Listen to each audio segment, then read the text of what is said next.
बिस्मिल्लाहिर्रहमानिर्रहीम। अस्सलामुअलैकुम वरहमतुल्लाहि वबरकातुहू। मैं अपने तमाम मुअज़्ज़िज़ अपने हमसफ़र साथियों को, अपने तमाम पीर भाइयों को, अपने तमाम मुरीदीन को, अपने तमाम शागिर्दों को और जो लोग मेरे साथ इस रूहानी सफ़र में शामिल हैं उन तमाम लोगों को, और वो लोग जो कदम ब कदम शाना बशाना मेरे साथ साथ पहले दिन से चल रहे हैं उन तमाम लोगों को, और वो लोग जो किसी भी सिलसिले से ताल्लुक़ रखते हों, किसी भी खानवादे से ताल्लुक़ रखते हों, अमलियात सीखने के लिए, रूहानियत को जानने के लिए, हमारे और अपने सलासिल की तालीमात और ज़िक्र व अस्कार के तरीक़े हासिल करने के लिए, अपनी रूहानियत में इजाफ़ा करने के लिए, अपनी रूह को बेदार करने के लिए और ज़िक्र व अस्कार के ज़रिए अपने क़ल्ब को बेदार करने के लिए हमारे साथ जुड़े हैं। मैं उन तमाम लोगों को कि जो किसी न किसी मसाइल में गिरफ़्तार हैं, परेशान हैं रूहानी और जिस्मानी अमराज में, और वो चाहते हैं कि उनका इलाज एक ऐसे खानवादे से हो कि जो इलाज कुरान और सुन्नत की रोशनी में अपने बुज़ुर्गों के बताए हुए तरीक़े पर उनको उसका फैज़ मिले, वो हमारे साथ जुड़े हैं। मैं उन तमाम लोगों को अपने ख़ानदान क़ादरिया, सिलसिला सोहरवर्दिया, चिश्तिया, कलंदरिया, अबुलुलाइया, जहांगीरिया, हसनिया, उस्मानिया, तारिकिया, शाज़लिया में एक बार फिर कामयाब रमज़ान सीज़न 3 के एपिसोड 12 में खुशामदीद कहता हूँ, और ये भी उम्मीद करता हूँ कि आप तमाम लोग खैरियत से होंगे। अल्हम्दुलिल्लाह हमारी 11 ट्रांसमिशन मुकम्मल हो चुकी है और अब हम 12वीं में दाखिल हो चुके हैं, और ये हमारा कामयाबी का सफ़र, हमारा ये रूहानी काफ़िला इस माह रमज़ानुल मुबारक की बरकतें समेटता हुआ अपने मंजिल की तरफ आगे बढ़ रहा है। और दूसरा अशरा जो सिर्फ़ और सिर्फ आपके लिए है कि जिसमें आप अपने मसाइल हमसे शेयर कर सकते हैं, लाइव कॉल कर सकते हैं, मैसेज कर सकते हैं और कमेंट्स कर सकते हैं। ट्रांसमिशन शुरू करने से पहले मैं अपने तमाम चाहने वालों से ये चाहूँगा कि मैं अपने हिस्से का काम कर रहा हूँ और आपको भी चाहिए कि आप अपने हिस्से का काम करें और ज़्यादा से ज़्यादा इस लिंक को, इस ट्रांसमिशन को अपने दोस्तों में और अपने व्हाट्सएप ग्रुप पर, अपने फेसबुक पर, अपने गूगल पर, जहाँ जहाँ आप सोशल नेटवर्क यूज़ करते हैं उसमें ज़्यादा से ज़्यादा शेयर कर दें ताकि लोग जमा होने शुरू हों, फिर हम अपनी ट्रांसमिशन का आगाज़ करें। आज की जो हमारी ट्रांसमिशन है वो बहुत अहम है उन तमाम लोगों के लिए कि जो मेरे साथ मेरे हमसफ़र हैं, उन तमाम लोगों के लिए कि जो किसी भी खानवादे से ताल्लुक़ रखते हैं, कि जो इल्म सीख रहे हैं, जो रूहानियत सीख रहे हैं, जो अमलियात सीख रहे हैं, उन तमाम लोगों के लिए, क्योंकि उनको जानना चाहिए कि ख्वाब और मुशाहिदे में क्या फ़र्क है, ख्वाब किसे कहते हैं, ख्वाब क्या हैं और ख्वाब क्या कहते हैं, और मुशाहिदा क्या होता है, क्या मुशाहिदे की कोई हकीकत है, क्या मुशाहिदा जो आप देखते हो उसका आप पर क्या असर होता है, और फिर वो मुशाहिदा जो आप देखते हो फिर जो आप लोगों में बयान करते हो उसका क्या असर होता है। क्या मुशाहिदे की हकीकत रूहानियत पर, आपकी ज़िंदगी पर असरअंदाज होती है कि जिस तरह ख्वाब अच्छे होते हैं, ख्वाब बुरे होते हैं, और कुछ ख्वाब कि जो हमारी ज़िंदगियों को बदल देते हैं। तो आज की जो इस महफिल है उसके अंदर हमारे तमाम चाहने वालों के, तमाम हमारे अकीदतमंदों के, तमाम हमारे पीर भाइयों के वो कॉन्सेप्ट क्लियर होंगे कि ख्वाब और मुशाहिदे में क्या फ़र्क है और इसकी हकीकत क्या है। और यकीनन ख्वाब के बारे में तो आप बेहतर जानते हैं कि सरकार दो आलम सल्लल्लाहु अलैहि वसल्लम का फरमान आलीशान है कि आपने फरमाया कि ख्वाब 3 तरह के होते हैं। सबसे पहला ख्वाब वो कि जो अल्लाह की तरफ से होती है, कि जिसमें आपको बशारतें दी जाती हैं, कि जिसमें आपको किसी काम से रोका जाता है, कि वो ख्वाब जो हकीकी ख्वाब है, सच्चा ख्वाब है। और दूसरा ख्वाब कि वो ख्वाब कि जो आपके नफसानी ख्यालात की वजह से आपको दिखते हैं। और फिर तीसरी किस्म का ख्वाब वो कि जिसमें शैतान मुदाखलत करता है आपके ख्वाब में, यानी कि वो शैतान की तरफ से होते हैं। क्या ख्वाब पर हमें इख्तियार हो सकता है? और जो हमें डरावनी ख्वाब आते हैं, जो हमें बुरे ख्वाब आते हैं, उसकी क्या वजह होती है? और एक ख़ास टॉपिक इसमें यह भी है कि आपने अमूमन अक्सर देखा होगा कि हम कभी कभी ख्वाब के जागने के बाद, नींद से बेदार होने के बाद हम एक ऐसी हालत में चले जाते हैं कि जिसमें हम अगर अपने हाथों को जंबिश देना चाहें, अपने जिस्म को जंबिश देना चाहें तो हम नहीं दे पाते, लेकिन हम आंखों से देख रहे होते हैं। कभी कुछ हमें महसूसात हो रहा होता है कि हमारी बॉडी के साथ क्या हुआ है, लेकिन ये कैफियत हमारे साथ कुछ लम्हे रहती है, यानी कि कुछ सेकंड रहती है, और मिनटों में नहीं जाती, ये सेकंडों की होती है, कभी 30 सेकंड, कभी 60 सेकंड। तो इस कैफियत को क्या कहा जाता है? इस कैफियत में इंसान कब जाता है, कैसे जाता है? क्या ये हम पर शैतानी हमला होता है? और अगर ये हम पर शैतानी हमला होता है तो इसकी क्या वजूहात होती हैं? या अगर ये मेडिकल पॉइंट ऑफ व्यू से अगर देखा जाए तो ये क्या किसी बीमारी के सिम्टम्स हैं, क्या किसी बीमारी की अलामत हैं? इसमें मेडिकल क्या कहती है, अमलियात की दुनिया में से क्या कहा जाता है, और रूहानियत में से क्या कहते हैं? तो सबसे पहले मैं ख्वाब की तरफ चलूंगा कि ख्वाब कि जो अल्लाह की तरफ से आते हैं, कि जिसके बारे में सरकार दो आलम सल्लल्लाहु अलैहि वसल्लम का फरमान आली शान है। आपने फरमाया कि ख्वाब नबूवत का 46वां हिस्सा है, और आपने फरमाया कि नबूवत की हर एक चीज खत्म कर दी गई, यानी कि उठा ली गई, सिवा मुबशिरात के। तो साहबा ने फरमाया या रसूल अल्लाह, ये मुबशिरात क्या है? आपने फरमाया सच्चे ख्वाब, अच्छे ख्वाब, ये बरकरार है, ये बाकी है, बाकी नबूवत की हर चीज उठा ली गई। अब हम दूसरी तरफ आते हैं कि क्या ख्वाब पर हमारा इख्तियार हो सकता है? कि क्या हम ख्वाब अपनी मर्जी से देख सकते हैं? कि क्या ख्वाब वो ख्वाब के जो हमें ऐसे नज़र आते हैं कि जैसे हम रोज़मर्रा की ज़िंदगी गुजार रहे होते हैं, कि जैसे नफसानी ख्यालात, कि हम दिन भर के जो काम सोचते हैं, हम दिन भर के मामला जो कर रहे होते हैं, वो हमें नज़र आए, वो बहुत कम होता है। ऐसा अमूमन हमें ऐसा महसूस होता है कि जैसे हमारी जिस्म से जब रूह निकलती है। अब ख्वाब, नींद को क्या कहते हैं? ख्वाब हमें कब आते हैं? देखें, एक बात याद रखना कि नींद की 2 कैफियत हैं। नींद के बारे में कहा जाता है कि नींद मौत की बहन है, कि जब इंसान नींद को ये समझ ले कि नींद आधी मौत है और मौत पूरी नींद है, इस अल्फाज से आप समझ जाएंगे। अब अगर हम नींद की कैफियत में आते हैं तो इसकी 2 हालतें हैं। सबसे पहली हालत जो कच्ची नींद होती है, दूसरी हालत जो गहरी नींद होती है। कच्ची हालत किसे कहते हैं और गहरी नींद किसे कहते हैं? बाज़ औक़ात ऐसा होता है कि जब हम अमूमन अपने बिस्तरे पे जाते हैं, अपने बिस्तरे पर लेटते हैं, तो हल्की सी आहट से हम फ़ौरन बेदार हो जाते हैं, और जब हम गहरी नींद में होते हैं तो फिर कुछ भी हो जाए हम बेदार नहीं होते। उस कैफियत को क्या कहा जाता है?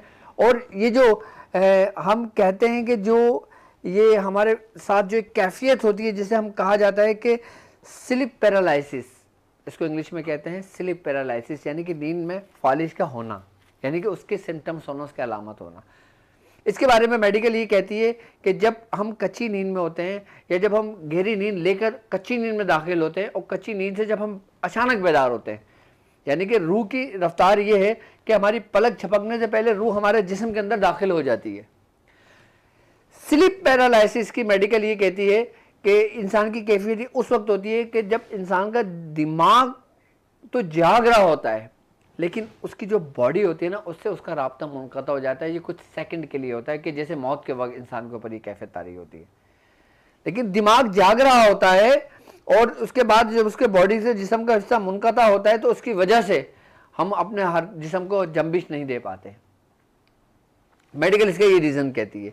लेकिन दूसरे मज़ाहिब के अंदर, दूसरे कौमों के अंदर इसका क्या कॉन्सेप्ट है, उनके क्या अकीदे हैं, क्या कहते हैं इस कैफियत के बारे में, क्योंकि ये ऐसी कैफियत है जो 90% जो इंसान है वो इस मरहले से गुजरता है। अब जैसे मैं अगर तुर्की की अगर मैं बात करता हूँ, तुर्की में एक उसमें उन लोगों का ये कॉन्सेप्ट है कि जब इंसान ऐसी हालत में आता है ना, तो उस हालत में कहते हैं कि इनके ऊपर कारा बासन नामी एक शैतान हमला आवर होता है। तुर्क जो लोग हैं, जो तुर्की से ताल्लुक़ रखते हैं, वो अपने बच्चों को कहानियों में जिस तरह के वाक़या, जिस तरह के हम अपने अमलियात की दुनिया में लोगों को बताते हैं ना, भाई ये सरकटा है, ये चुड़ैल है, ये शयातीन है, इसका नाम फ़लाँ है, ये फ़लाँ है, ये नार सिंह है, ये शेख सिद्धू है, आई बात समझ में, ये फ़लाँ है, ये फ़लाँ है। इसी तरीके से दुनिया में जितने भी कौमें मौजूद हैं उन सब में कुछ ना कुछ ऐसी शयातीनियत मौजूद है, ऐसी बदरूहें मौजूद हैं जो इंसान पर वक्तन फ़वक्तन हमला आवर होती है। जब उस कौम के ऊपर जब इसी किस्म का हमला होता है तो वो लोग क्या कहते हैं कि किसकी आमद हुई है या किसने इन पर हमला किया, उसका नाम क्या है, कारा बासन शतामी, ये बदरू है, उनका ये कॉन्सेप्ट है। अगर हम दूसरे मज़हब की तरफ आते हैं, अगर हम जैपनीज़ को देखते हैं, मंगोलों को देखते हैं, तो जैपनीज़ और मंगोलों का ये कॉन्सेप्ट है कि जब इंसान के ऊपर ऐसी कैफियत होती है तो वो ये कहते हैं कि जो जिस बदरू का इसके ऊपर हाजिरी होती है, जो बदरू इसके ऊपर अटैक करता है, इसकी पुष्ट के ऊपर बैठ जाता है, कि जिसको कहा जाता है कि कारा दराहू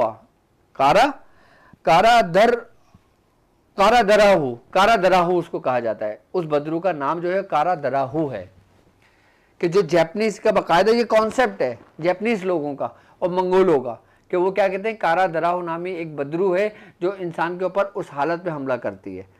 आई बस समझ, जिसके बारे में ये लोग ये कहते हैं कि उसके जो ना अंगूठे नहीं है, कि जब वो उस हालत में इंसान के बाद आपने देखा होगा कि गला दबाने की भी कोशिश की जाती है, कि गला दबा रहा होता है, कि कोई गला दबा रहा है और हमारी सांस रुक रही होती है, सांस का राब्ता मुनक़ता होता है।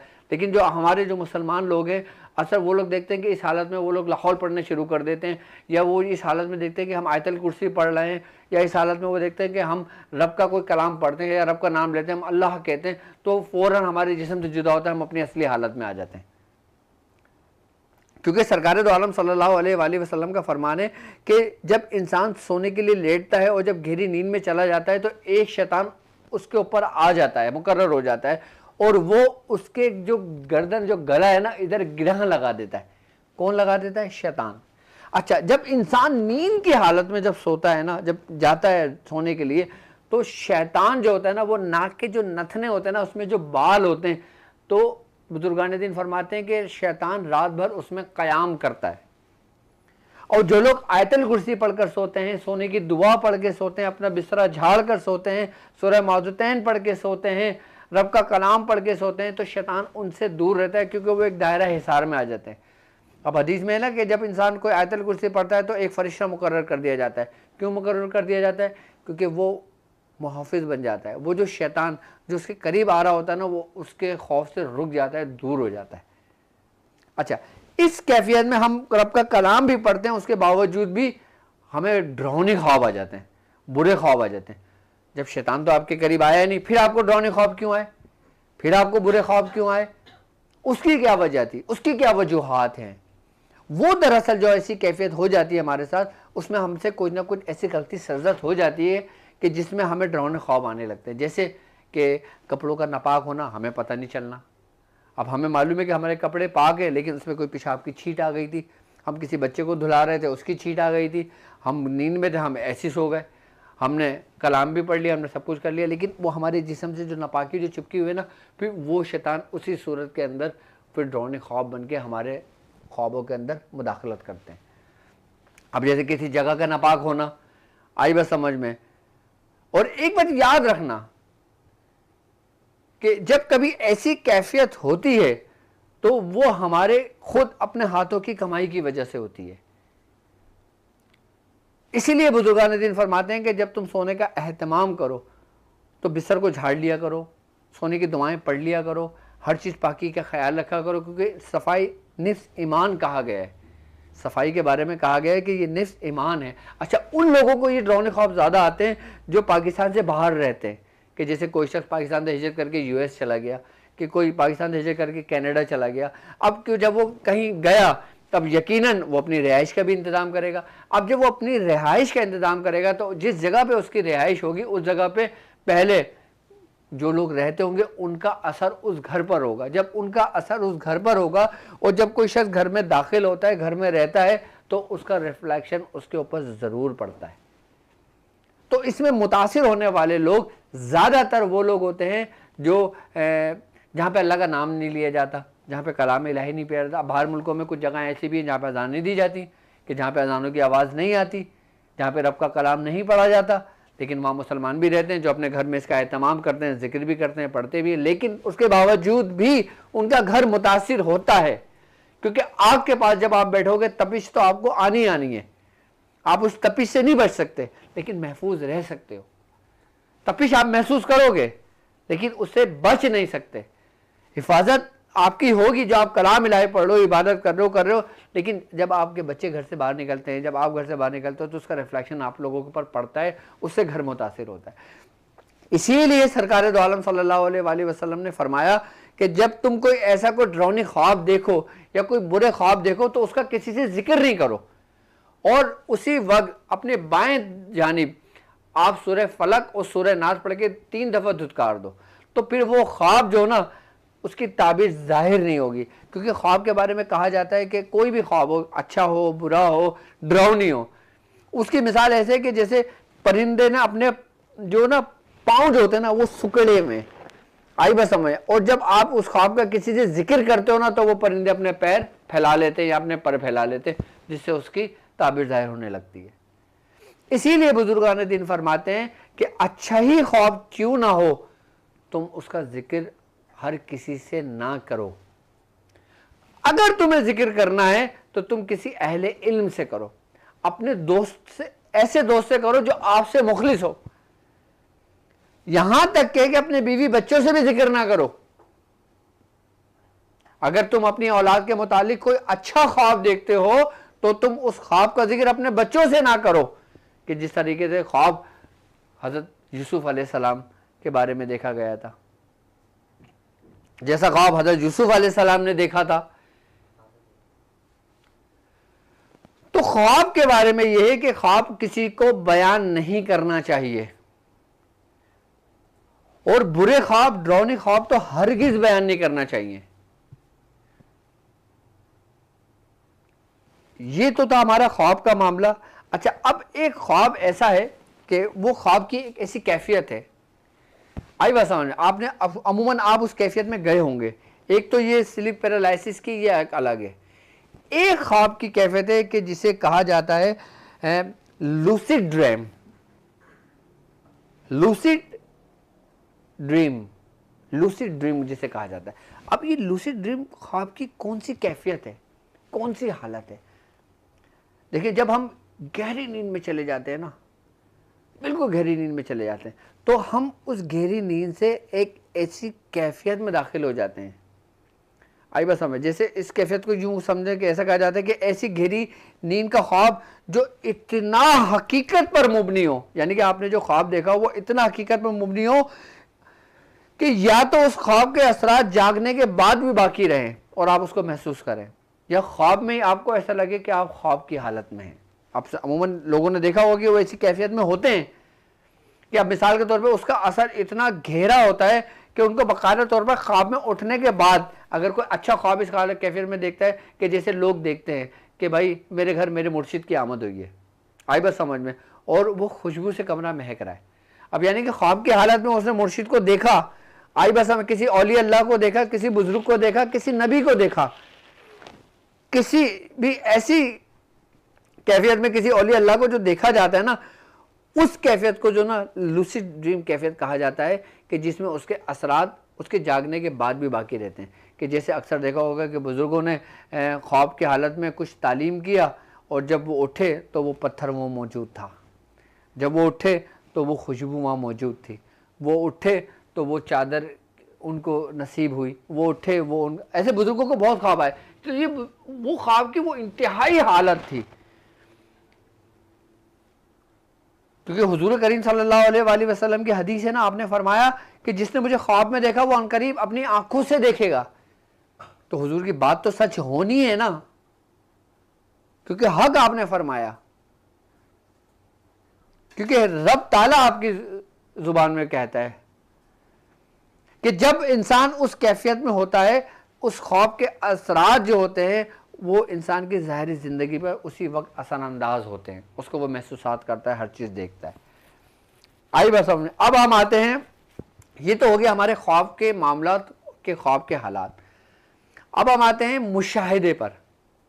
मुशाहिदा किसे कहा जाता है, मुशाहिदे की कितनी इक़साम हैं, क्या मुशाहिदे को या ख्वाब को लोगों में बयान करना कैसा है, इसके बारे में हमारे मुर्शिद का क्या फरमान है, औलिया कराम ने क्या फरमाया है। अब हम मुशाहिदे की अगर मैं बात करता हूं तो मुशाहिदे की 3 इक़साम है। समझना ज़रा, एक गौर और फिक्र वाली बात है कि एक मुशाहिदा वो जो हक की तरफ से होता है, यानी कि जो रब अपने बंदे को दिखाना चाहता है,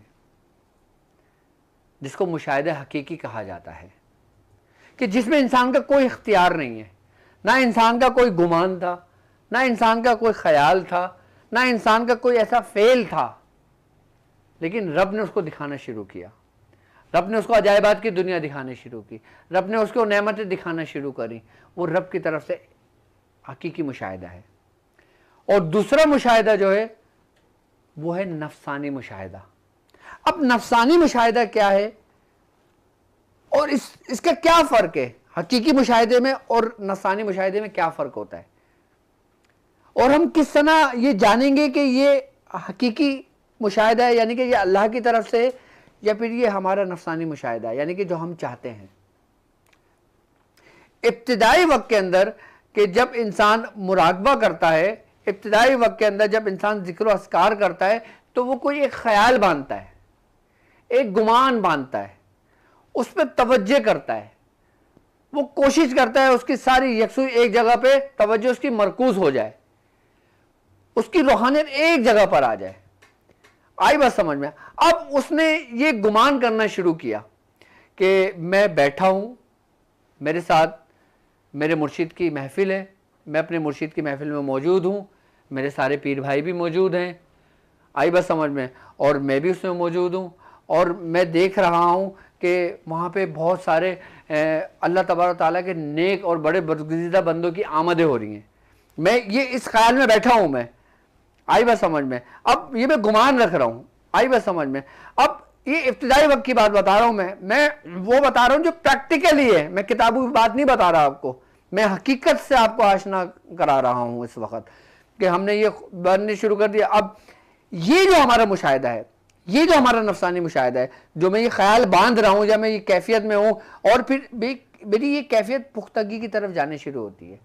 अच्छा, याद रखना वो नफसानी मुशाहिदा कि जो हम ख्याल बांध के करते हैं, जो हम गुमान बांध के करते हैं, जब हम किसी महफिल का एक ख्याल बांधते हैं, उसके अंदर शैतान दाखिल हो सकता है, उसके अंदर शैतान दाखिल हो सकता है। और उसको शैतान आपको गुमराह ऐसे नहीं करेगा कि तू ऐसे नहीं बांध, बल्कि शैतान आपको उसके अंदर ही ऐसे गुमराह करना चाहेगा कि आपको खबर भी नहीं होगी।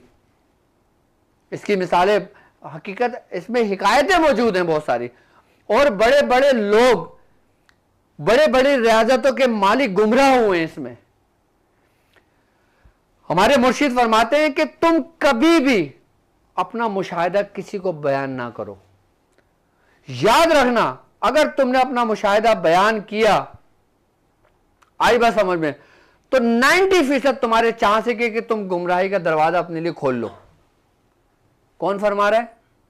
हमारे मुर्शिद, कि तुम अपना मुशाहिदा किसी को बयान ना करना। क्यों? क्योंकि एक बुजुर्ग का वाकया आपको अच्छी तरह याद है कि एक बड़े कामिल बुजुर्ग का एक मुरीद था, उसने बड़ी इबादतें करी थी, उसने बड़ी रियाजतें करी थी, उसको फिर हुक्म हुआ मुराकबा करो। उसने मुराकबा करना चाहा और फिर उसको हुक्म हुआ कि तुम अब ये काम करो, तुम देखो रब तुम्हें क्या दिखाता है। अब रब कुछ दिखाना चाहता है, वो खुद कुछ देखना चाहता है। अब वो बैठ गया, अब फिर उसके साथ मामला होने शुरू हो गए। अब वो क्या देखता है कि जब रात को वो अपने बिस्तर पे लेटता या अपनी जगह पे बैठता तो एक कारवां आता और बड़े हसीन और जमील कपड़े पहने होते, उसके लिए तख्त लेकर आते। उसको बोलते, हजरत आप यहाँ कहाँ बैठे हैं, आपकी जगह तो यहाँ पर है, आप आइए, आप तो हमारे सरताज हैं। अब उनको बिठाला और बिठा के वही कारवां वो ले गया सब, और अपनी आंखों से देख रहा है वो शख्स। और पूरी सैर हो रही है, आसमानों की सैर कराई जा रही है, जमीन की सैर कराई जा रही है, जन्नत की सैर कराई जा रही है, पूरा सैर कराया जा रहा है। वो बड़ा देख रहा है, बड़ा खुश हो रहा है। उसके बाद जब वो देखता है तो वो इसी कैफियत में होता है कि जैसे स्लीप पैरालिसिस की कैफियत होती है, वो उस हालत में होता है और एकदम वो बेदार हो जाता है।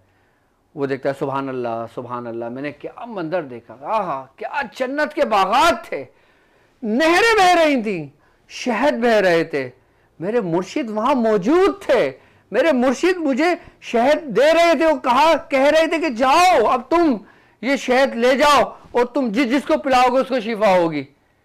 सारे मंजर वो अपनी आंखों से देख रहा है वो शख्स, और देखने के बाद वो सारा बयान कर रहा है। और फिर वो जब उसने अपने ही लोगों को ये बयान करना शुरू करा कि मैंने तो अपने मुर्शिद को उस मकाम पे देखा, आहा मैंने मुर्शिद को अपने उस तख्त पे देखा, मेरे मुर्शिद ने मुझे बुलाया, मेरे मुर्शिद ने मुझे सीने से लगाया, मेरे मुर्शिद ने मुझे वो मकाम अता किया और वो चल दिए।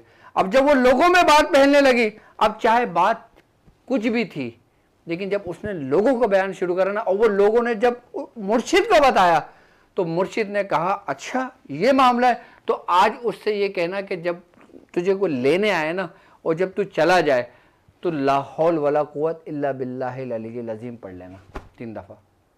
क्या? ला हौला वला कुव्वत इल्ला बिल्लाहिल अलीय्यिल अज़ीम 3 दफा पढ़ लेना। उस कामिल बुजुर्ग ने कहा उस शख्स को, उस कासिद को, कि जिसने बताया कि मियां आपका फना जो कामिल मुरीद है वो ऐसे लोगों को बयान फरमा रहा है। आपने कहा अच्छा जाओ उससे ये कह देना। जब ये सच्चा वाकया है, मैं हल्फन कह सकता हूं कि मैंने मियां हुजूर के जुबान मुबारक से ये वाकया सुना। तो जब उस शख्स ने, उस कासिद ने उस मुरीद को जो कामिल था उसको कहा कि भाई तुम एक काम करो, जब तुम जाओ तुम अपने आप को कामिल समझने लगते हो ना, याद रखना एक बात कि शराब पीना, गुनाह करना, आई बस सामने बुरे फेल करना, ये शैतानी काम नहीं है, ये नफसानी काम है। जिसकी सजा और जजा के तुम हकदार हो, सजा के हकदार हो, वो नफसानी काम है, शैतानी काम नहीं है। शैतानी काम क्या है कि खुद को कुछ समझना। शैतान ने क्या करा था? खुद को कुछ समझा था ना कि भाई मैं हूं, मैं सबसे कामिल हूं, मैं सबसे अफजल हूं, मैं आग से बना हूं, ये मिट्टी से बना है, तो मेरा और इसका तो मुकाबला नहीं है, इसको तो साइड कर दो, किसी और को लेकर आओ। किसने कहा? शैतान को, यानी खुद को कुछ समझना। वो मुरीद खुद को कुछ समझने लगा था। अब जब उसने कहा मेरे मुर्शिद का हुक्म है, मैं जरूर कहूंगा क्योंकि मैं तो हक देख रहा हूं, मैं तो सच देख रहा हूं, मैं तो सैर कर रहा हूं, मैं तो, मेरे तो खाने आ रहे हैं, मैं तो फ्रूट खा रहा हूं, मैं तो लोगों को भी खिला रहा हूं, लोग भी खुश है, मैं भी खुश हूं, रूहानियत तरक्की कर रही है। उसका ये गुमान हुआ उस शख्स का। उस शख्स ने फिर सफर के लिए जब वो तख्त लेकर आए, उसको बिठाला, हजरत आपकी जगह ये, हजरत बैठे, रवाना हुए। जब वो आसमान की तरफ रवाना हुए, उनको ख्याल आया कि यार मेरे मुर्शिद का हुक्म था कि मैं कम से कम लाहौल तो पढ़ लूँ। तो उस मुर्शिद के हुक्म के मुताबिक उस मुरीद ने अपने पीर की पैरवी करते हुए, उसको हक जानते हुए कि सच्चाई क्या है, जब उसने ला हौला वला कुव्वता इल्ला बिल्लाहिल अलीय्यिल अज़ीम पढ़ा, जैसे ही उसने पढ़ा धप करके नीचे गिरा, और क्या देखता है कि वो किसी गलाजत में गिरा हुआ है, किसी गंदी जगह पे गिरा हुआ है। वो फौरन उठा, उसने सबको छोड़ा जो उसके आसपास थे, उसको सबको बोला भाई मुझे छोड़ो, मेरा ईमान मेरा बचने दो। वो फौरन अपने मुर्शिद की बारगाह में गया और तौबा की, ताइब हुआ। कहा हुजूर मुझे बचा लें इस मुशाहिदे से, मुझे बचा लें इस मुशाहिदे से, वरना ये मेरा ईमान भी खराब करेगा। अच्छा, शैतान आपको बड़े बड़े वलियों को दिखाएगा, बड़े बड़े वलियों के बारे में बताएगा, ऐसे ऐसे अल्लाह के नेक बंदों के बारे में आपको बताएगा कि आपको दिखाएगा भी, उनकी सूरत भी इख्तियार करेगा, क्योंकि हुजूर का फरमान है कि शैतान सिर्फ और सिर्फ मेरी सूरत इख्तियार नहीं कर सकता।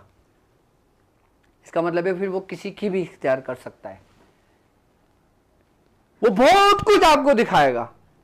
तो इस वारदात से जो ना, इस वारदात को कहा जाता है कि इस वारदात में बड़े बड़े लोग गुमराह हुए हैं। कोई अपने ना इल्म से बचा, ना अपनी रूहानियत से बचा, ना अपनी रियाजत से बचा। अगर बचा तो उसके मुर्शिद ने उसकी रहनुमाई करी, उसके मुर्शिद ने उसको निकाला फिर उस जगह से। भाई तू कहां जा रहा है, तेरा मकाम क्या है और तू क्या कर रहा है, तू खुद देख। तो ये है नफसानी मुशाहिदा, कि जो नफसानी मुशाहिदा जब बढ़ता जाता है ऐसी सूरत इख्तियार कर जाता है कि जो आपके सामने हकीकत की सूरत इख्तियार कर जाती है, लेकिन वो हकीकी मुशाहिदा नहीं होता। आप मुझे बताओ, मुर्शिद ने हमारे कितने मुशाहिदे बयान किए? 1000 वीडियो से ज्यादा है मियां हुजूर की। मैं उनकी औलाद, उनका खादिम, हमने कौन से मुशाहिदे बयान किए? नफसानी मुशाहिदे के अंदर अब जो लोग गुमराह हुए, उसमें आपको मालूम कौन कौन लोग थे, उनकी रियाजतें कितनी थी, लेकिन जब गुमराह हुए तो उनको बचाने वाला कोई नहीं था। कि जैसे आपने एक नाम सुना होगा शाही का, कि जो इंसान को जिक्र पे लगाता था और फिर कहां ले जाता था, फिर कैसे कैसे दावे कर लिए। फिर शैतान कभी भी तुम्हें यह नहीं कहेगा कि तू जो देख रहा है वो झूठ है, अबे तू गलत कर रहा है, अबे भाई तू ये नहीं कर, अबे भाई ये नहीं है, तू ये ना कर, तू वो ना कर। शैतान कभी नहीं कर। शैतान बोलेगा भाई तू कर, तू तो नेक बंदा है, तू तो कामिल बंदा है। हसन बिन सबा आई बात समझ में? और एक फितना हजरत निजामुद्दीन औलिया महबूब इलाही के दौरे असर में हुआ था, उसका नाम मेरे जहन से निकल गया। वो सब मुशाहिदे पे गुमराह हुए थे। उनकी रूहानियत की बुनियादी मुशाहिदा था, जो समंदरी रेत के मानिंद था। और जो शख्स अपना मुशाहिदा बयान कर रहा हो, चाहे वो सही कह रहा हो, सही वो भी कह रहा था जो मुरीद था एक कामिल बुजुर्ग का, चाहे कुछ भी हो, वो तुम्हारे ईमान की बुनियाद नहीं है। इसीलिए औलिया कराम ने मना फरमाया है कि मुशाहिदा तो दूर की बात, तुम अपना ख्वाब भी किसी से बयान ना करो। मुशाहिदा तो दूर की बात, तुम अपना ख्वाब भी बयान ना करो, कि कहीं ऐसा ना हो तुम इसमें भी गुमराह हो जाओ। ये दूसरी इकसाम इतनी खतरनाक है, इतनी खतरनाक है कि एक शख्स जो गुनाहगार है, एक शख्स जो गुनाहगार है, एक शख्स जो नमाज नहीं पढ़ता, एक शख्स जो रोजा नहीं रखता, एक शख्स जिसके अंदर सारे फेल मौजूद हैं, और अगर तुम इस गुमराह में फंस गए ना तो वो तुमसे अफजल हुआ। क्यों? क्योंकि वो गुमराह है, उसको अल्लाह जब चाहता है हिदायत दे देगा, लेकिन तुम गुमराह गर हुए, तुम खुद तो गुमराह हुए, तुम गुमराह गर, तुमने दूसरों को भी गुमराह किया। ये मुशाहिदा नफसानी है कि जिसको बयान करने का बुजुर्गों ने हुक्म दिया है। कहते हैं ना कि भाई जो रास पा जाता है उसकी जुबान बंद हो जाती है, और जो बोलने लगता है, फिर देख लो हालात, मामलात, वाकयात। अगर किसी ने हक भी कहा तो मंसूर बिन हल्लाज का वाकया देख लो, आप शम्स तबरेज का देख लो, खाल खिंचवा दी। आप सरमस्त का वाकया देख लो कि गर्दन उठवा दी। सरमस्त समय एक रिंद बनू तबरेज के मानिंद खाल खींचे, मंसूर की तरह सूली पे चढ़ाओ, मजनू की तरह रुसवा कर दे।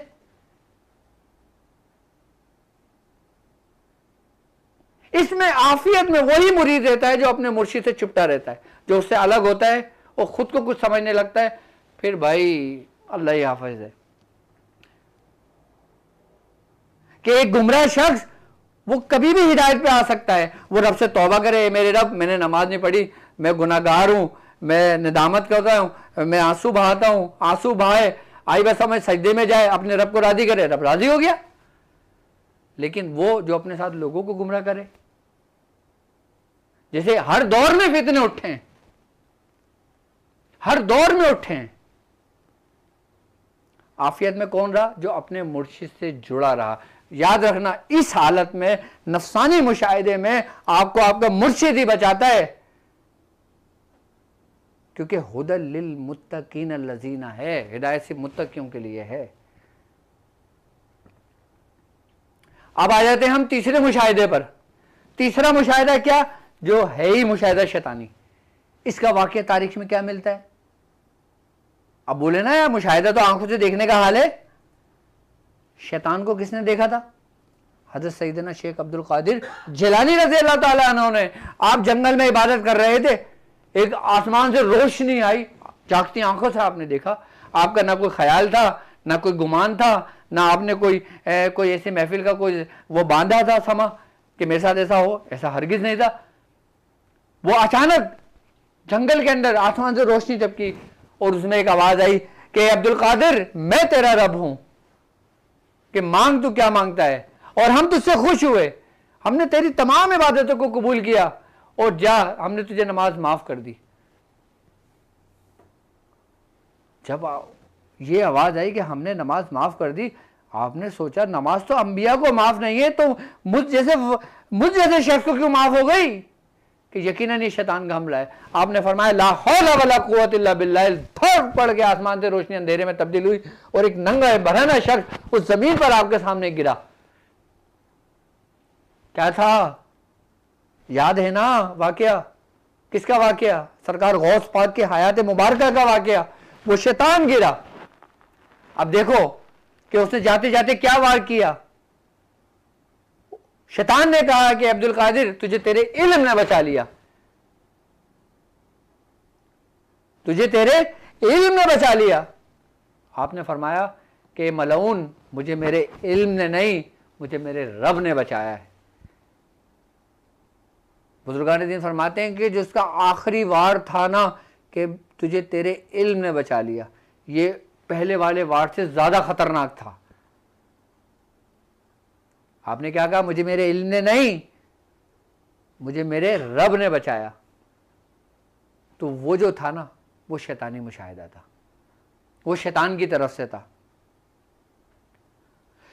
इसलिए बुजुर्गान दीन, इसलिए औलिया कराम मना फरमाते हैं कि तुम अपना मुशाहिदा, अपना ख्वाब, चाहे सच्चा हो, चाहे हक हो, कुछ भी हो, तुम उसको लोगों में बयान ना करो।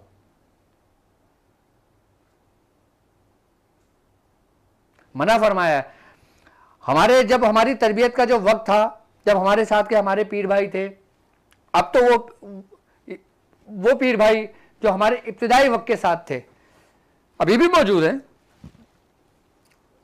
लेकिन उनको दुनिया नहीं जानती, लेकिन वो दुनिया को जानते हैं क्योंकि वो मियाँ की सोबत याफ्ता है।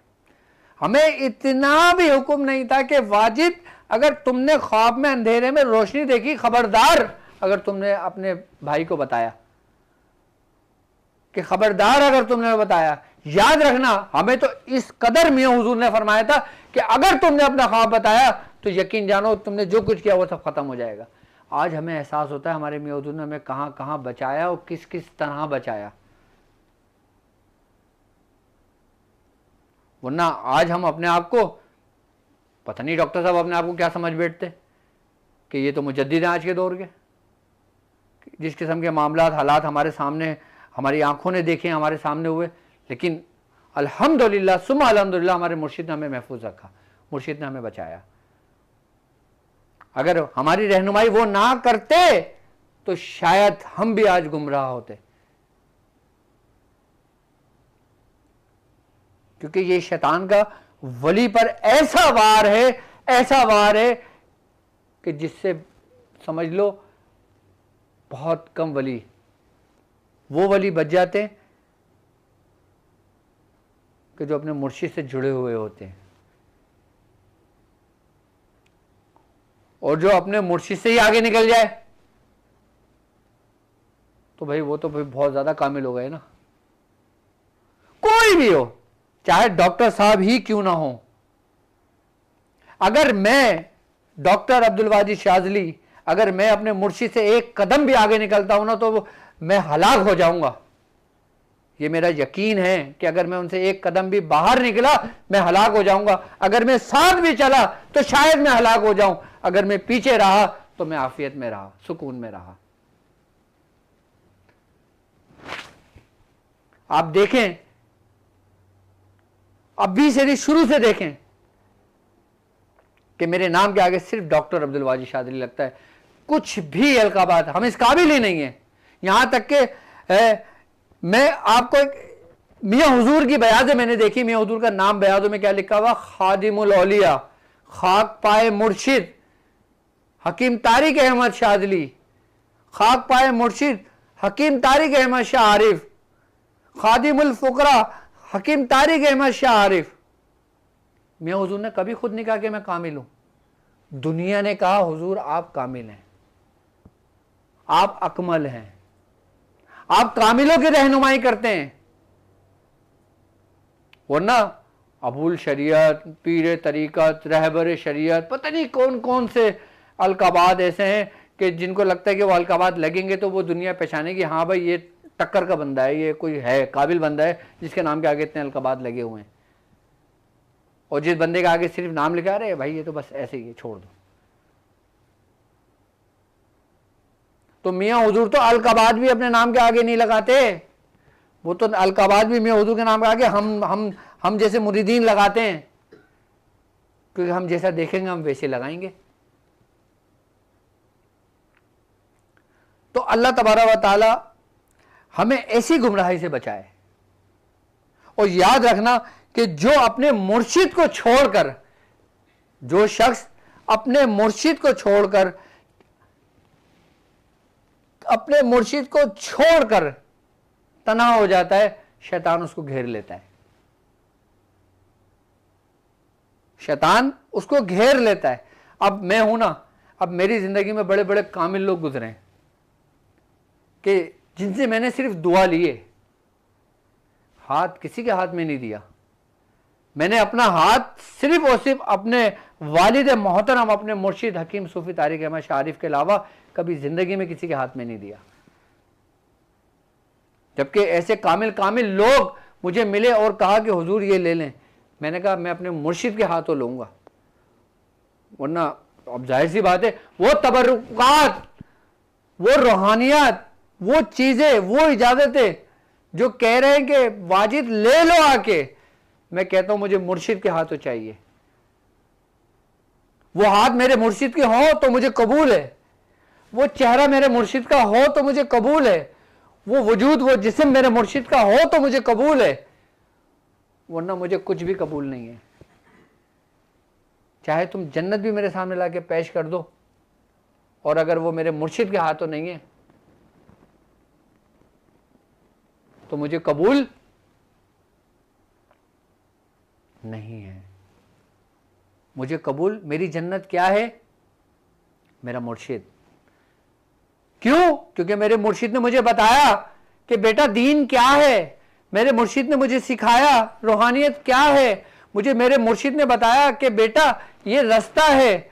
मेरे मुर्शिद ने उस रास्ते पर हाथ पकड़ा और मुझे ले गए फला बारगाह में, मुझे ले गए फला जगह पर, मुझे ले गए फला जगह पर। तो मैं ऐसी जन्नत का क्या करूंगा लेकर कि जहां मेरा मुर्शिद ना हो और मैं हूं?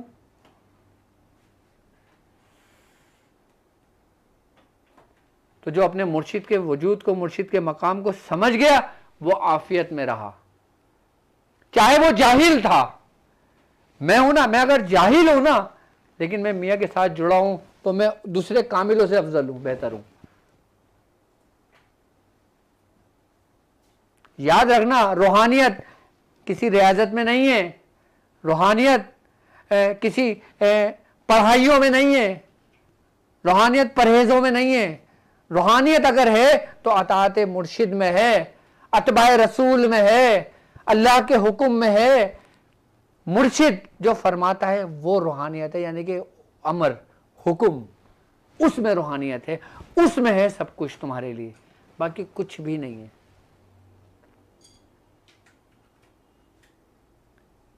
तो ख्वाब और मुशाहिदे की दुनिया से निकलकर हकीकी दुनिया में आओ, कि जो हमारे बुजुर्गों का रास्ता है।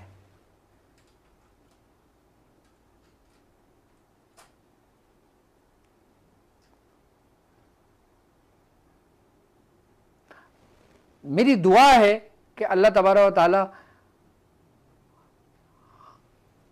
हमारे साथ जो मामलात होते हैं, चाहे वो मुशाहिदा हकीकी हो, चाहे वो मुशाहिदा नफसानी हो, आई बस समझ में, उसको महफूज करने वाला और उसका अमानतदार बनाए। हमारा नाम खयानत में ना लिखा जाए, खाइन में ना लिखा जाए। और अल्लाह तबारक ताला हमें मुशाहिदा शैतानी से महफूज रखे, मुशाहिदा नफसानी से महफूज रखे।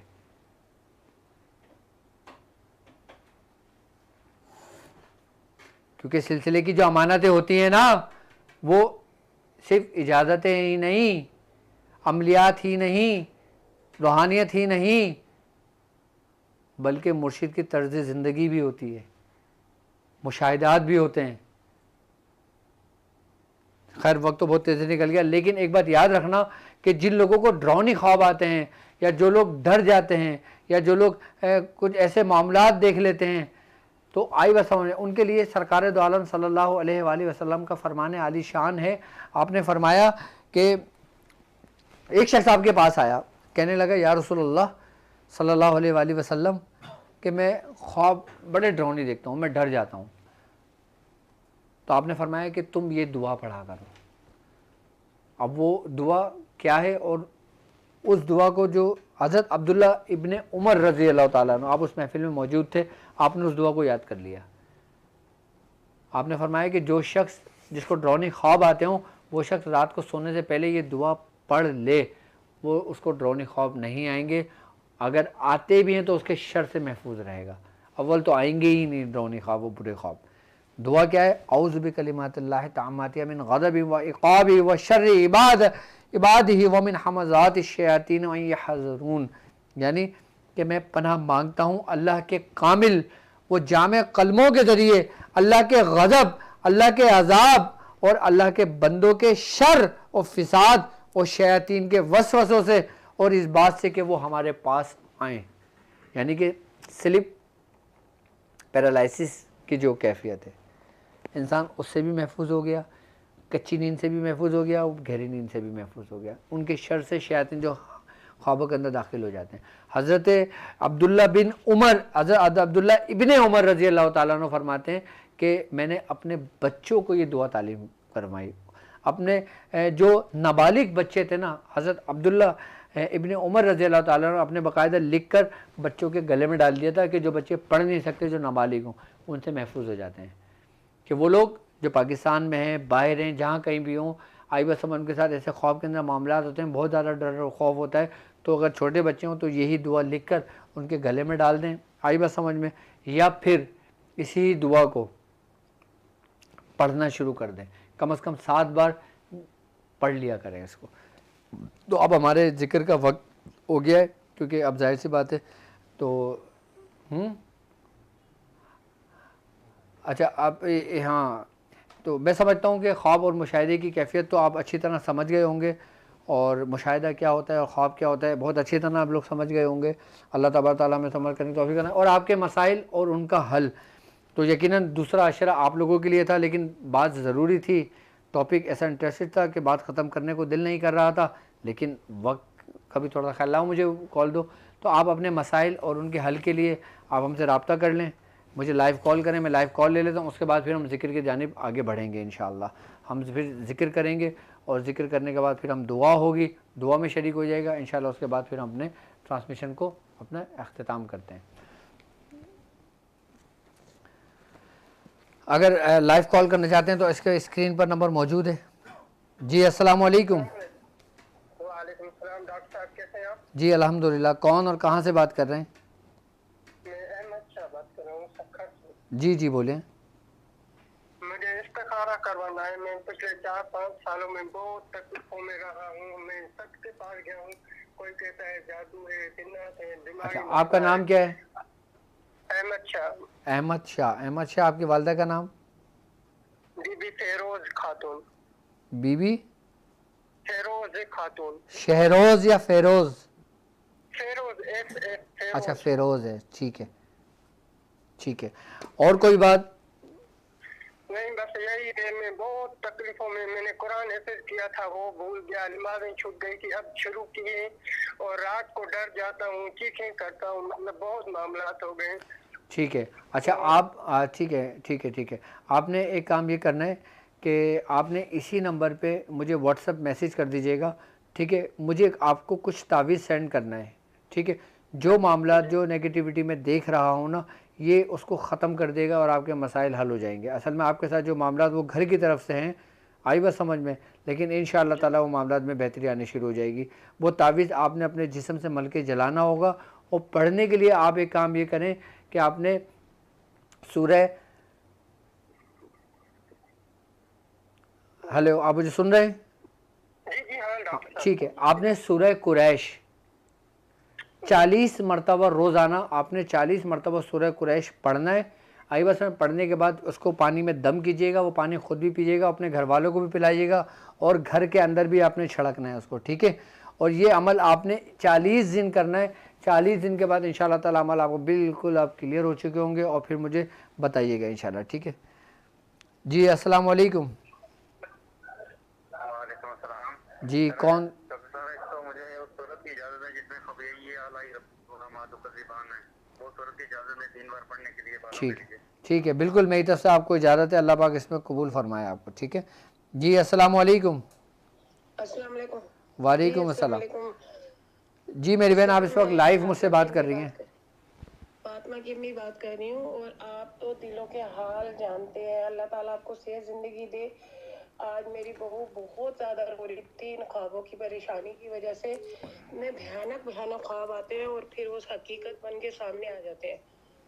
तो मसला यही है कि बस बहुत परेशानी है, और उसके अम्मी से नहीं मिलने दिया जा रहा उसको, और उसके भाइयों ने उसे बहुत तंग किया हुआ है। ठीक है मेरी बहन, आप एक काम करें, अपनी बहू को ये जो दुआ है ना, ये लिख कर उसके गले में डाल दें ताकि वो महफूज रहे, और उसको कहें कि सोने से कम 3 मरतबा या 7 मरतबा ज़रूर पढ़ लिया करे। और दिलों के हाल सिर्फ़ अल्लाह की ज़ात जानती है, अल्लाह जानता है, ठीक है? अल्लाह पाक आपसे राज़ी हो, अल्लाह ताला आपको बरकत अता फ़रमाए।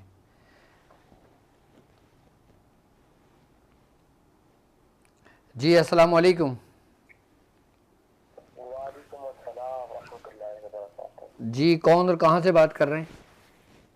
जी मैं नारोवाल से बात कर रहा हूँ, मेरा नाम मुजाहिद सुल्तानी है। मुजाहिद? मुजाहिद सुल्तानी। ठीक है, वालदा का नाम? सुगरा बीबी। सुगरा बीबी। जी, क्या कहना चाहेंगे? मैं डॉक्टर साहब ये कहना चाहता हूँ कि आपका प्रोग्राम हमेशा से सुनता आ रहा हूँ, और इंशाल्लाह ताला काफ़ी ज़्यादा इसमें मालूमात मुझे मिली है, और काफ़ी ज़्यादा आपकी रहनुमाई मिली है। अल्लाह और पाक। मैं बहुत ज़्यादा अच्छा हूँ, मेरी दिली दुआ अल्लाह ताला ऐसे ही आपका मामला चलता है। आमीन आमीन या रब्बुल आलमीन। चलें, मसला था, आपसे पूछना था।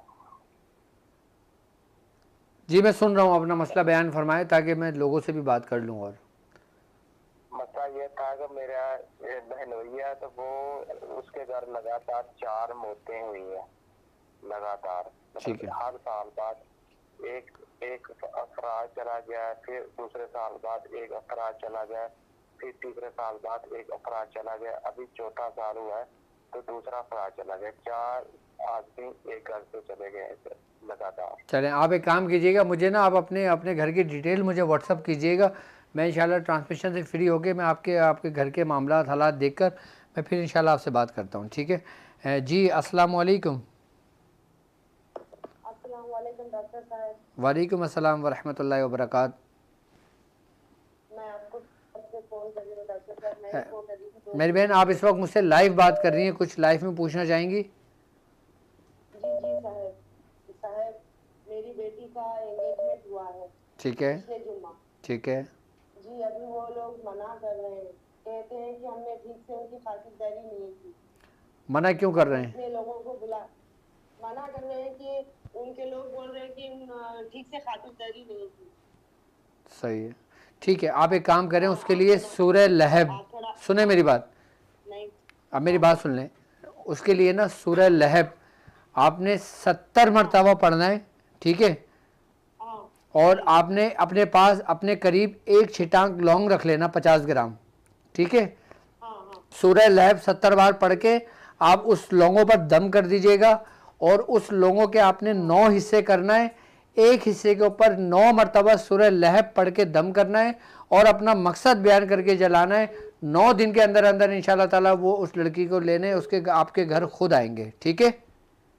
जी मौलाना डॉक्टर साहब फिर से एक बार दोबारा आप जब ये ट्रांसमिशन ख़त्म हो जाएगी आप वीडियो में सुन लीजिएगा, मैंने पूरी डिटेल बता दी है, सही है। क्या अब और भी लोगों को जाहिर सी बात है मैं बात करना चाहूँगा। जी अस्सलाम वालेकुम, आप थोड़ा सा ज़ोर से बोलिए।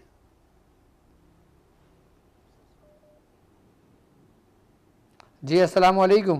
हेलो, वालेकुम अस्सलाम पीर साहब, अस्सलाम वालेकुम। वालेकुम अस्सलाम, कौन और कहाँ से बात कर रहे हैं? पीर साहब नदीम अहमद, आपका मुरीद बोल रहा हूँ, जम्मू कश्मीर इंडिया से। जम्मू कश्मीर से, जी जी आप बोलिए। पीर साहब कब खैरियत है? अल्हम्दुलिल्लाह अल्हम्दुलिल्लाह। बहुत ही अच्छे अंदाज से आपकी गुफ्तगू रोज़ सुनते हैं माशाल्लाह। जितनी भी तारीफ आपकी की इतनी हमें इतने मैं बता नहीं सकता कि कितनी खुशी होती है हमें आपका ये बयानबाजी सुन के, और आपका तादेर लंबी उम्र तक हमारे सरों पे साया अल्लाह ताला सलामत आमीन रखे। आमीन आमीन। ये आप लोगों की मोहब्बत है, और अल्लाह तबारक ताला ये मोहब्बतों को हमेशा कायम व दायम रखे। कुछ कहना चाहेंगे, कुछ पूछना चाहेंगे, कोई मसले में है? जी वीर साहब, जो आज आपने गुफ्तगू की और इसने हमें इतनी बुराइयों से आज निकाल दिया है कि क्या बताऊं, मैं आपको बता नहीं सकता हूँ कितना खुश हूँ। चले शुक्र अल्हम्दुलिल्लाह। अगर हमारी गुफ्तगू से, हमारी नशिस्त से अगर लोग राय रास पे आ जाते हैं तो ये भी अल्लाह तबारक ताला का बड़ा फ़ज़ल व करम है हम पर, हमारे सिलसिले पर। फिर सर मुझे कोई जिक्र वगैरह तालीम कर दीजिए, आपका मुरीद हो तो, ताकि आपसे मेरी रूहानी वो फैज़ जारी रहे। ठीक है, आप एक काम ही क्या करें कि तसव्वुर में ना या हई या अल्लाह इसका जिक्र किया करें, ठीक है। जी वो तो मैं करता हूँ। बस बस बस बस इसको तवज्जो से रखें, इसको लातादाद करें, ठीक है। सूर्य कुरैश की भी मुझे इजाज़त सूरह दीजिए, कुरैश की भी 313 आपको बार इजाज़त मैं है मेरी रोज़ाना। तरफ से, सूरह कुरैश की भी इजाज़त है, ओके। सूर्य इखलास की कोई ख़ास इजाज़त दे दें मुझे। सूरह इखलास की पिछले रमज़ान मैंने अपने सिलसिले का, अपने ख़ानदान का एक ख़ास अमल बताया था। आप वीडियो सर्च करना सूरह इखलास का, मेरी तरफ से आपको उसकी इजाज़त है, और 110 मरतबा उसको रोज़ाना पढ़ लेना, ठीक है। अपना ख्याल रखें, और भी लोगों का हक़ है, और भी लोग बात करना चाहते हैं तो। जी अस्सलाम वालेकुम। जी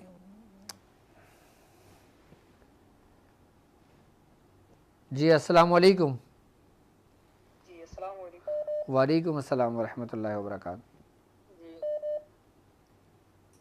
जी कुछ कहना चाहेंगे? उस्ताद मोहतरम, जी उस्ताद मोहतरम आवाज़ आ रही है आपको? जी बिल्कुल आपकी आवाज़ आ रही है। जी मैं अकील अहमद वाजिदी इंडिया से। जी जी बोलें। अरे भाई अपने नाम के आगे वाजिदी ना लगाएं, तारीकी लगाएं, उनकी निस्बत मुझे बस ये काफ़ी है, ठीक है। जी सूर्य कुरैश की इजाज़त कर दें खास। बिल्कुल बिल्कुल मेरी तरफ से आपको इजाज़त है, जी ठीक है। अल्लाह पाक का अल्लाह ताला कामयाबी अता फरमाए, अल्लाह ताला आपके इल्म में, रूहानियत में, रिक्स में, आल में, औलाद में, सब में बरकत अता फरमाए। आमीन अल्लाहुम्मा आमीन। और जिसकी तलाश में आप निकले हो, जिसकी तलाश में आप मेरे साथ सफ़र कर रहे हो, अल्लाह तबारक व तआला उसमें आपको कामिल व कामयाब फरमाए। आमीन अल्लाहुम्मा आमीन। चले अपना ख्याल रखिएगा, अपना ख्याल रखिएगा। ये लोगों की मोहब्बत है, तो मैं चाहूँगा कि मेरे साथ जितने भी लोग मेरे हम सफ़र साथी हैं, जितने भी लोग मेरे साथ कारवां चल रहा है, सब अपने नाम के आगे मेरा नाम ना लगाएं, बल्कि मियाँ हुजूर का नाम लगाएं। आपका नाम शाहिद है तो अपने आप को आप शाहिद तारीकी कहलाएं, क्योंकि तारीकी पूरी दुनिया भर में होना चाहिए इंशाअल्लाह ताला। मैं अपने तमाम मुरीदों को भी ये कहता हूँ कि सिर्फ मुझे दुआओं में याद रखें, आई बात समझ में, क्योंकि ये सारा फैज़ मेरे मुर्शिद का है। ये सारी मालूमात, सारा इल्म, सारी रूहानियत, सारे तरतीब, तमाम ज़िक्र व अस्कार, तमाम अमलियात मेरा कुछ भी नहीं, सब मेरे मुर्शिद का है। ये जो मैंने उनकी सोहबत ली है, रब का फ़ज़ल हुआ है, रब का करम हुआ है कि उसने सब कुछ जोड़े रखा है और सब को जोड़े रखा है। तो आप अपने नाम के आगे मेरे मुर्शिद का नाम लगाएं, मुझे बहुत ज़्यादा खुशी होगी, बहुत ज़्यादा खुशी होगी मुझे। जी अस्सलाम वालेकुम। जी अस्सलाम वालेकुम। जी मेरी बहन कौन? मैं सुन सकता हूँ आपको, आप बोलिए। मेरी बहन आवाज़ बहुत ज़्यादा ब्रेक हो रही है। हेलो, मैं सुन सकता हूँ आपकी आवाज़ ब्रेक हो रही है। जी अरे मेरी बहन, वीडियो कॉल ना करें, वीडियो कॉल कोई भी ना करें, सिर्फ ऑडियो कॉल करें या लाइन पर कॉल करें। और बाकी जाहिर सी बात है, नंबर आपकी स्क्रीन पर चल रहा है। अगर मैं बात ना कर पाऊँ तो आप अपना नाम, अपने वालिदा का नाम लिख कर आप सेंड कर दें, क्योंकि दूसरा अशरा मैंने रखा है आपके लिए। जी अस्सलाम वालेकुम। अब हम जिक्र की तरफ भी आगे बढ़ेंगे। वालेकुम अस्सलाम। जी जी और से बात कर रही हूँ। मैंने बहुत कोशिश की आपसे, आज कॉल मिल गई है। जी जी बोलें। और जी मैंने अपने बेटे का मसला शेयर किया था आपके पोर्टल पे भी और वैसे भी मैसेज किए थे। आप मुझे अभी बताएं बेटे का मसला। आप इस वक्त लाइव बात कर रही हैं, क्या लाइव बात करना चाहेंगी? जी मैं एक तो आपसे मुझे कोई जिक्र चाहिए और दूसरा मेरा बेटा का नाम है मोहम्मद, और उसने ना अक्सर ख्वाब में ये कुछ ना कुछ कहीं ना कहीं ले जाती हैं कुछ चीजें, कोई औरतें हैं, कोई लड़कियां हैं, समझ नहीं आती क्या मसला है। मतलब वो उसको अपनी तरफ लेके जाना चाहती हैं, अक्सर ही देखता है वो। मैं समझता हूँ आज की निशिस्त आपके लिए भी ज़रूरी होगी सुनना। आपने सुनी होगी जो मैंने गुफ्तगू की है इसके मुताबिक। बिल्कुल जी, मैंने लिख लिया, आपके सारे नोट्स मैंने लिखे हुए हैं। और डॉक्टर साहब मैंने एक बात करनी थी, मुझे थोड़ा यहाँ लाहौर में भी किसी की तरफ से ना दम की इजाजत है, लेकिन मैं आपको फॉलो करना चाहती हूँ। कुछ जो आप जिक्र वगैरह करते हैं, क्या मुझे इजाजत है उसकी? मैं कर सकती? आपका नाम क्या है? मेरा नाम राहीला। ठीक है मेरी बहन, मेरी तरफ से आपको इजाज़त है। अल्लाह ताला कबूल फरमाए, अल्लाह ताला बरकत दे। और बेटे को गले में जो ना ये आयत लिख, ये जो दुआ है ना, ये दुआ लिखकर बच्चे के गले में डाल दें और ये पढ़ा करें, बच्चे को कहें। ठीक है, बाकी मामला मैं देख लूँगा क्योंकि वक्त बहुत तेज़ी से गुजर रहा है। अब हम चलते हैं ज़िक्र की तरफ। तो ज़िक्र के बाद आप अपने मसाइल अब उस नंबर पर हमें सेंड कर दीजिएगा, तो ताकि इंशाअल्लाह ताला, और ज़िक्र के अंदर शामिल होने से पहले आप जो नीयत चाहते हैं, जो कि अल्लाह तबारक ताला उसमें आपको कामयाबी अता फरमाए, वो नियत कर लें। अब हम करते हैं जिक्र। यार ये उठाओ, ये रखो उधर।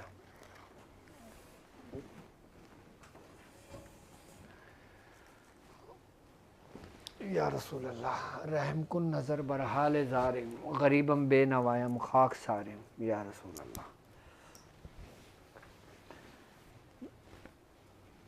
पहला जिक्र ला इलाहा इल्लल्लाह, इसमें ज़ात का तसव्वुर करेंगे। दुरूद शरीफ पढ़ लें। चलें भाई।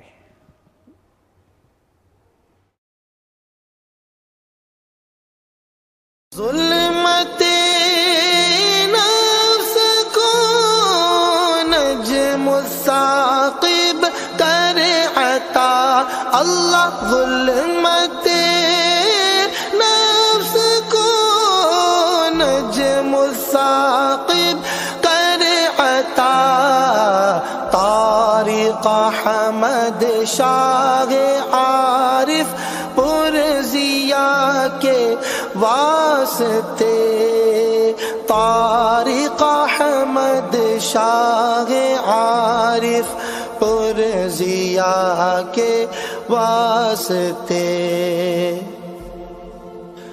नैयर आज़म बहर मुआज़म शाग विलायत गौस ज़मा।